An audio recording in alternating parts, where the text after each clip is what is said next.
The Eucharist is symbolic not because it is empty or merely a reminder, but because Jesus chose bread and wine as visible signs that point to his real sacrifice. He did not ask the disciples to believe they were eating his physical flesh and blood. Instead, he used these everyday elements to represent his body that was broken and his blood that was poured out.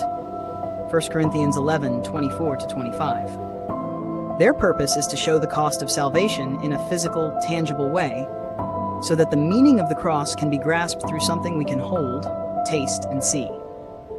This symbolism does not weaken the Lord's Supper. It actually sets the stage for what Jesus meant by "do this in remembrance of me," Luke 22:19. The Greek word anamnēsis does not contradict the symbolic nature of the elements. Instead, it explains how the symbol becomes spiritually powerful. Anamnēsis means to actively bring the reality of Christ's sacrifice into the present, not physically repeating it, but spiritually entering into its meaning again. This is the same kind of remembrance used in the Old Testament for Passover, where the past saving act of God was made present in the worship of the people. Exodus 12:14. Even though the symbols themselves remain symbols. Because the bread and wine are symbolic, the heart of communion is the act of remembering with purpose, not remembering in the sense of recalling a distant memory, but allowing the truth of the cross to confront us, humble us, and shape us in the moment. The symbol becomes the doorway through which the believer engages the spiritual reality behind it.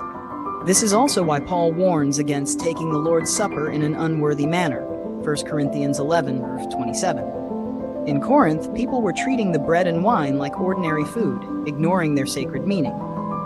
They were eating the symbol, but disregarding the sacrifice it represented, 1 Corinthians 11:29. Their actions showed that they were participating physically, but refusing to participate spiritually. To take communion unworthily is to come to the table with a heart that has no intention of honoring Christ's sacrifice, choosing sin while pretending to remember the cross, clinging to worldly desires while handling symbols of divine love. It is a rejection of God's love because it treats the gift of Christ's suffering as something cheap and optional, while embracing the pleasures of the flesh that Christ died to free us from. Accepting the Eucharist in this condition is not merely careless, it is a contradiction. It is trying to receive the symbol of grace while resisting the very grace it represents. In short, the Eucharist is symbolic because Jesus designed it that way, and its symbolism is precisely what allows anamnēsis to work. Through this sacred act, the believer uses the symbols of bread and wine to bring the significance of Christ's sacrifice into the present moment. The Lord's Supper is powerful not because the elements change, but because through them we intentionally reconnect with the love, suffering, and salvation Christ provided on the cross.